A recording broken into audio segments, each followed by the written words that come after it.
Jim Corbett national park में पिछले दिनों देखने को मिला है कि लगातार बाघों की मौतें हो रही हैं। लगभग 6 से 7 बाघ अभी तक मरे हुए पाए गए हैं। सभी की मौतें नेचुरल तरीके से होना बताया गया है, लेकिन जिस तरह से पिछले दिनों काड़गढ़ टाइगर रिजर्व में एक बाघिन शिकारियों के पिंजरे में फंसी हुई पाई गई थी, जिसको इलाज के लिए रेस्क्यू सेंटर में रखा गया है। उसका इलाज किया जा रहा है। फिलहाल उसकी स्थिति ठीक बताई जाती है, लेकिन जिस तरह से लगातार मौतें जिम कॉर्बेट नेशनल पार्क में बाघों की हो रही हैं, उससे कहीं ना कहीं पार्क प्रशासन के कामकाज पर सवाल या निशान खड़ा होता है। देखिए, बेहद चिंता का विषय है। वन्यजीव का जो शिकार हो, चाहे वो प्राकृतिक मृत्यु हो, वो हम एक वन्यजीव प्रेमी होने के नाते दुखद खबर होती है।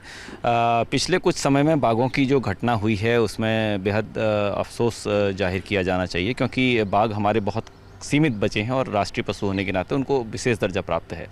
अभी हाल ही में एक घटना जो ट्रैप कैमरा में पकड़ी गई थी, जिसमें कि एक बाघिन के ऊपर तार का फंदा पकड़ा गया था और फिर बाद में उसको रेस्क्यू करके अभी इलाज उसका चल रहा है हालांकि।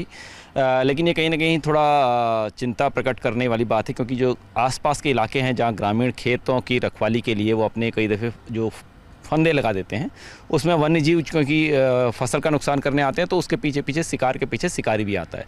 तो मुझे लगता है ये जो फंदा है वो उस गलती से उसमें फंस गया और जिससे ये घटना हुई है। तो इसमें बेहद चौकसी बरतने की ज़रूरत है, केवल जंगल के अंदर ही नहीं, जंगल के बाहर भी। और वन विभाग को विशेष रूप से अपना जो मुखबिर तंत्र है उसको मजबूत करने की ज़रूरत है, क्योंकि अगर खेतों के आसपास तार बाड़ में फंदे लगाए जाते हैं तो उससे कोई भी वन्यजीव, चाहे वो बाघ हो या कोई और हो, मारा जाता, तो चिंता की बात है। देखिए, ये अप्रैल के माह में जो हमने कैमरा ट्रैप्स इंस्टॉल करे थे कोर जोन में कालागढ़ रेंज के, उसमें ये बाघिन ट्रैक हुई थी, जिसकी फ़ोटो कैमरा ट्रैप में आई थी। और उसके बाद लगातार हमने प्रयास ये किया कि जो SOP है उसके आधार पर अनुमति प्राप्त करते हुए इसको ट्रैंकुलाइज किया जाए। ट्रैंकुलाइजेशन करने के उपरांत इसको सक्सेसफुली रेस्क्यू किया गया और रेस्क्यू करने के बाद इसको ढेला रेस्क्यू सेंटर में रखा गया। अब हमारी कोशिश ये है कि इसमें जो तार, इसके पीछे के जो हिस्सा है शरीर का, उसमें एक तार एम्बेड है और ये पुराना तार इसलिए प्रतीत हो रहा है क्योंकि उसमें फाइब्रोसिस हो गई है ऑलरेडी तार के ऊपर।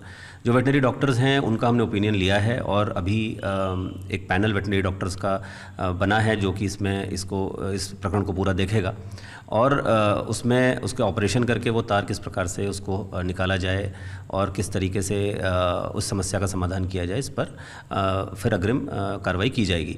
बाघिन अभी स्वस्थ है और क्योंकि 2021 से 2023 तक वो शिकार भी कर रही थी और उसका वेट भी लगभग ठीक है, तो वो अपनी नॉर्मल डाइट ले रही है और उसका वेटनेरियंस पूरी केयर के साथ उसका इलाज कर रहे हैं।